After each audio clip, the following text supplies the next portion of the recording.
Not all disinformation is created equal. Our award-winning Newsy Bellingcat series unpacked the rumors and outright falsehoods floating around about the coronavirus.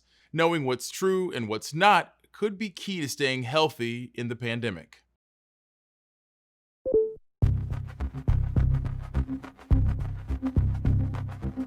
You've probably seen at least one of these messages about coronavirus. You might have even shared one. But what you might not know is that they are all part of another kind of contagion, proliferating in parallel and adding confusion to fear. As the coronavirus has spread across the world, so too has disinformation about it.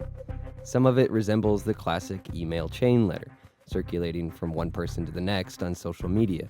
But other disinformation is more nefarious, coming from governments attempting to distract from their own domestic problems by shifting blame for the virus elsewhere. As the pandemic escalates, knowing what kind of disinformation you've come across and how to avoid passing it on is just as important as washing your hands. Newsy and Bellingcat are here to help.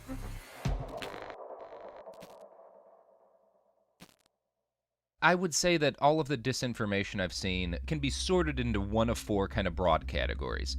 This is Robert Evans, an investigative journalist with Bellingcat.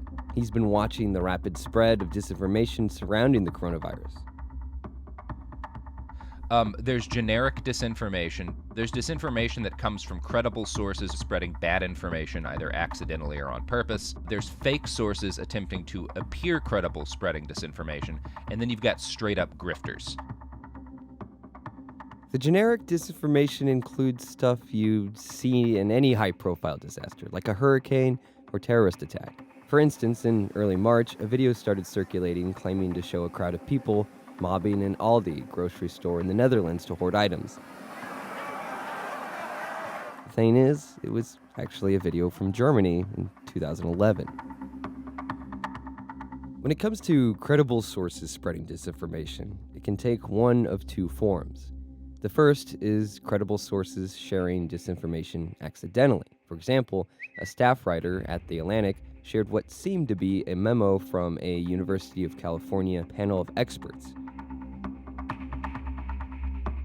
Turns out the memo was a hoax, and the staff writer ended up deleting the tweet. The other form is credible sources spreading disinformation intentionally, like when a Chinese foreign ministry spokesperson suggested that the coronavirus was brought to China by the U.S. military. Government officials directly insinuating that COVID-19 is some sort of U.S. bioweapon. That's the same line that Alex Jones and InfoWars have been pushing for months now. It is an engineered man-made bioweapon. That's confirmed. They don't want that discussed. This is an attack. So you've got both officials with the Chinese government spreading this and like the least credible people in the U.S. media ecosystem spreading it. It's a very odd situation. While credible sources spreading disinformation is problematic on its own, there are also people posing as credible sources spreading disinformation. People like this guy. It's not the virus that kills you or harms you. It is the overreaction of the immune system because we have weakened and dysfunctional immune systems. Dr. Shiva claims, among other things, that the so-called deep state is using coronavirus to manipulate the markets. His remarks ended up being quoted by Sean Hannity on his radio show. There's an MIT guy I noticed on Twitter. He said, quote, coronavirus fear mongering by the deep state will go down in history as one of the biggest frauds to manipulate economies, suppress dissent, and push mandated medicines. He's not a member of the MIT faculty. He's not a credible person to comment on virology in any way, shape, or form. But because people say, oh, this is the inventor of email, and he's a doctor, and he's associated with MIT, they take it seriously when they really shouldn't. And he's spreading, dangerous disinformation. The last kind of disinformation going around right now is that coming from profiteers, or people out to make a profit off the crisis.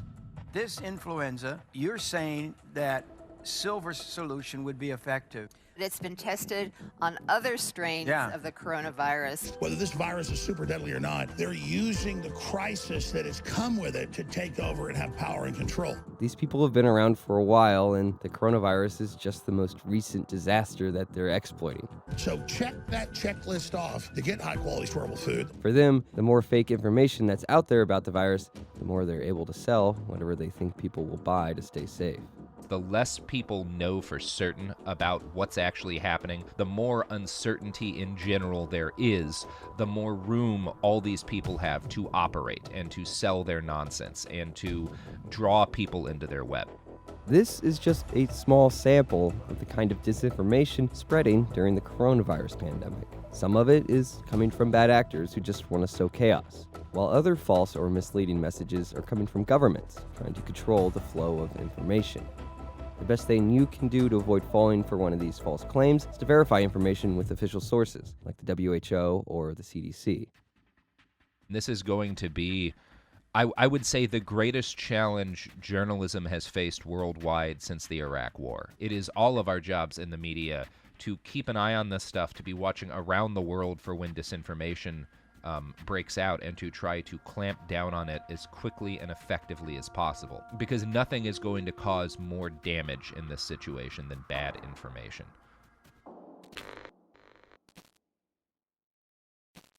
All right, I'm going to log off for the next few days. Let's be honest, we all kind of need it. But we'll be back with more In the Loop Monday. But don't go anywhere just yet. More top stories are coming your way.